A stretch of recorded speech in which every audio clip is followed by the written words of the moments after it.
ওকে মাত্র প্লেতে ভর্তি করেছি। সারাদিন পড়াশোনা করতে চায় না, ঠিক একটা স্থির জায়গায় বসে। এখন তার ঘুমের টাইম, কিন্তু সে ঘুমাবে না, সে লিখবে বলছে। কি লিখেছ? এটা কি লিখেছ বলো, শোনায় দাও।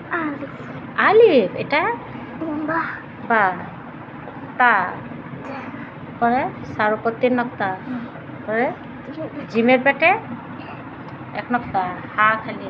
এটা কি লেখছ? সবগুলো লেখো। ঘুমাতে আসে তোমার বেশি না? চলো তাহলে ঘুমাইতে যাই। হ্যাঁ, ওকে। যাবে না? তাহলে কি করবে? এই যে তোমার ঘুমে দশা দেখি তো পচা করে লিখছ, নাহলে তো ভালো করে লিখো। যাই হোক, এভাবে বাচ্চাদেরকে পড়ানোর নিনজা টেকনিক। এই যে দেখেন ক্যালেন্ডারটা আমি উল্টিয়ে দিয়েছি। সে এটাকে হোয়াইট বোর্ড মনে করছে।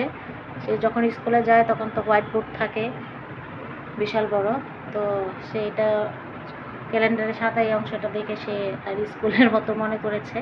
সে বলে, আম্মি তুমি বসো, পড়তে বসো, আমি তোমাকে পড়াচ্ছি। তারপর সেভাবে লিখে আর কি।